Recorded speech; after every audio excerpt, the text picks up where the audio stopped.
நண்பர்களே வணக்கம்.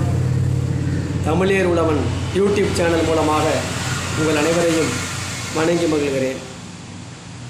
இன்றைய தினம் தமிழகத்தில் மிகப்பெரிய ஒரு அதிர்ச்சி சம்பவம் நடந்திருக்கிறது.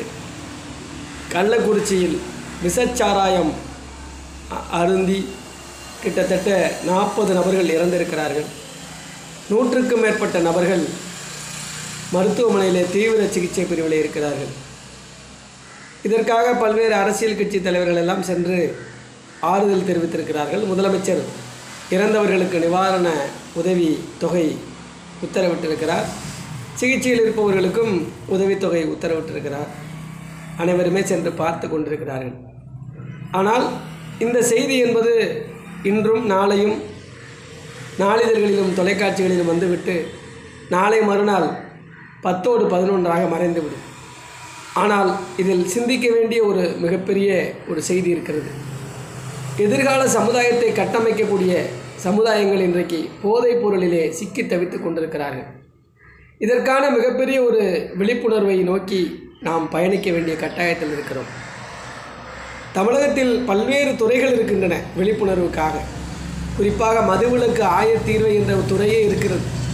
ஆனால் அந்த தீர்வைக்கான அமைச்சரோ அதிகாரிகளோ என்ன செய்கிறார்கள் என்று தெரியவில்லை. இங்கேனும் ஒரு செய்தி கிடைத்த பிறகு 20 இறந்த பிறகு 30 பேர் இறந்த பிறகு 40 பேர் இறந்த பிறகு அங்கே இருக்கிற ஒரு மாவட்ட ஆட்சியரையும் மாவட்ட காவல் கண்காணிப்பாளரையும் பணியிட மாற்றமோ அல்லது பணியிடை நீக்கமோ செய்தால் போதாது. இதை விழிப்போடு கவனிக்க வேண்டிய மிகப்பெரிய விழிப்புணர்வை எதிர்கால சமுதாயத்திற்கு நாம் கற்றுக் கொடுக்க வேண்டிய வேலையை அந்த துறைகள் சம்பந்தப்பட்ட துறைகள் எடுக்க வேண்டும். அப்படி செய்தால் மட்டும்தான் இதற்கான ஒரு முற்றுப்புள்ளி இடமுடியுமே ஒழிய இதை விடுத்துவிட்டு நாம் அஞ்சலி செலுத்துவதாலோ உதவித்தொகை கொடுப்பதாலோ எதுவும் நடக்கப் போவதில்லை. ஆகவே அதே நேரத்தில் இன்னொரு சிந்திக்க வேண்டிய முக்கியமான விஷயம், இது மாதிரியான விஷச்சாராயத்தை அருந்தி இறக்கின்றவர்களாக இருக்கட்டும், கள்ளச்சாராயத்தில் இறக்கிறவர்களாக இருக்கட்டும், எக்ஸ்பைரி மருந்துகளால் பாதிக்கப்பட்டவர்களாக இருக்கட்டும், மருத்துவமனைகளிலே சிகிச்சை கான உபகரணங்கள் இல்லாமல் சிகிச்சை அளிக்க வழியின்றி சிகிச்சை பெற வழியின்றி இறந்தவர்களாக இருக்கட்டும், கொடிய நோய்கள் தாக்கப்பட்டு இறந்தவர்களாக இருக்கட்டும், பசிப்பட்டினியால் இறந்தவர்கள், இவர்கள் அனைவருமே ஏழைகள் தான். ஏழை அப்பாவிகள் தான் இறந்து போகிறார்கள். அன்றாட கூலிகள், தினசரி கூலிகள். ஆக இதிலிருந்து நீங்கள் தெரிந்து கொள்ள வேண்டியது, இந்த கள்ளச்சாராய பாக்கெட் சாராயத்தை குடித்தவர்கள் யாரும் பணக்காரர்கள் இல்லை, அரசியல்வாதிகள் கிடையாது. அதை உற்பத்தி செய்து விற்றவன் குடும்பத்தில் கூட யாரும் சாகவில்லை. ஆக அவன் யாரை நோக்கி பயணிக்கிறான் என்றால், இந்த சமுதாயத்தில் ஒட்டுமொத்தமாக அரசியலுக்கு தேவைப்படுபவன் ஏழை எளிய சாமானியன். அவனை வைத்து அரசியல் செய்ய வேண்டும். தேர்தல் நேரமா அவன் வாடகை சாமான். ஒரு கட்சிக்கு காலையில், மறு கட்சிக்கு மாலையில், இன்னொரு கட்சிக்கு இரவு அவன் வண்டியில் ஏறி செல்ல வேண்டும். காசை பெற்றுக்கொண்டு வாக்களிக்க வேண்டும். பிச்சை கொடுக்குற அந்த விஷயங்களை பெற்றுக்கொண்டு வாக்களிக்க வேண்டும். மற்ற நேரங்களாக இது போன்ற அரசியல்.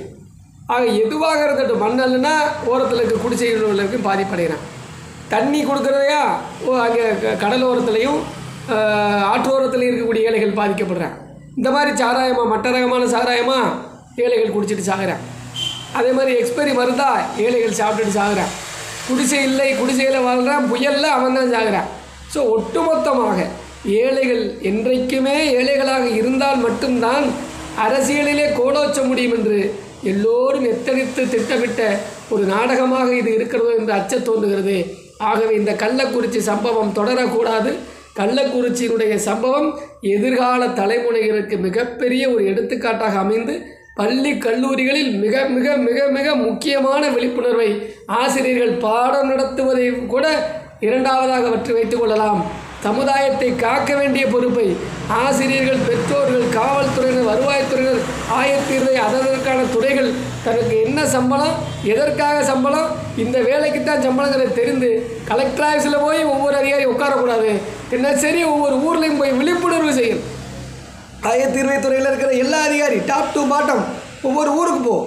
அதே மாதிரி மதுவிலக்குத்துறையில் இருக்கிறவன் டாப் டு பாட்டம் ஒவ்வொரு ஊருக்கு போ. பெண்கள் விழிப்புணர்வு ஒவ்வொரு ஊருக்கும் போ. ஃபுட் சேஃப்டி ஆஃபீஸர் ஒவ்வொரு ஊருக்கும் போ. மருந்துகளை பார்க்குறவன் ஒவ்வொரு ஊருக்கும் போ. குழந்தை திருமணத்தை தடுக்கிற ஒவ்வொரு ஊருக்கும் போ. எல்லாரும் அந்த வேலையை பாரியா, வேலைக்கு தானே சம்பளம், நீ கலெக்டரேட்டில் உட்காந்து ஃபேனில் உட்காந்துட்டு அங்கே இருந்துக்கிட்டு பெட்டிஷனை வாங்கிட்டு ஏழை வந்து ஒன்று சொல்லியிருப்பேன். உண்மையிலே அந்த கள்ளக்குறிச்சி மாறியில் இன்றைக்கி நடந்த சம்பவத்துக்கு முன்னாடியே ஒருத்தர் யாராவது போய் நிச்சயமாக கலெக்டரேட்டில் மனு கொடுத்துருப்பாங்க. அந்த மனு உதாசீனப்படுத்தப்பட்டிருக்கும். அந்த மனு முறையாக விசாரணை செய்யப்பட்டிருக்கிறது. யாராவது ஒரு சமூக ஆர்வலர் ஃபோன் பண்ணியிருப்பேன் அந்த லோக்கல் போலீஸுக்கு, சிஐடிக்கு, ஐயா இங்கே ஏதோ விற்கிறாங்க, ஆனால் டாஸ்மார்க்கை தாண்டி கள்ளச்சந்தையில் ஏதோ விற்கிறான்னு அதை கேட்டிருக்க மாட்டான். அவனு போயான்னு இருப்பேன், அவன்கிட்ட லஞ்சத்தை வாங்கியிருக்கலாம். ஆக இப்படித்தான் உதாசீனப்படுத்தப்பட்ட ஒரு சின்ன மனு கூட உதாசீனப்படுத்தப்படாமல் தமிழக அரசால் மட்டுமல்ல அரசாங்க துறைகளால் அது மதிக்கப்பட்டு விசாரிக்கப்படுகிற பொழுதுதான் இது போன்ற சம்பவங்களை நாம் தடுக்க முடியும் என்பதை சொல்லி எதிர்கால தலைமுறைக்காக அனைத்து அலுவலர்கள், வருவாய், காவல்துறை, பொதுமக்கள், ஆசிரியர்கள், தன்னார்வலர்கள் அனைவரும் சேர்ந்து பயணித்து போதைக்கு எதிரான மிகப்பெரிய ஒரு கலாச்சாரத்தை அந்த முற்றுப்புள்ளி கொடுக்க, போதைக்கு எதிரான மிகப்பெரிய விழிப்புணர்வை தர வேண்டும். அப்படி தருகிற பொழுதுதான் போதையை ஒழிக்க முடியும், எதிர்காலத்தை காப்பாற்ற முடியும் என்பதை சொல்லி ஆழ்ந்த இன்றைக்கு கள்ளக்குறிச்சியில் இறந்திருக்கிற ஏழை அப்பாவிகளுக்கு இழப்பீடு பொருந்தாது. அவர்கள் குடும்பத்தில் அந்த பச்சிளம் குழந்தைகளும் மனைவியும் துடிக்கக்கூடியதை பார்க்கிற பொழுது எதிர்காலத்தில் சம்பளம் வாங்குகிற அதிகாரிகள் கலெக்டர் ஆஃபீஸில் போய் ஃபேனு கீழே உட்காராதீங்க, தினசரி நீங்கள் போய் கிராமங்களில் விழிப்புணர்வு பண்ணி தான், வேறு வழி இல்லை, அப்படி பண்ணி தான் கொண்டு வந்து இந்த மக்களை காப்பாற்றணும்னு கேட்டு விடைபெறுகிறேன். நன்றி, வணக்கம்.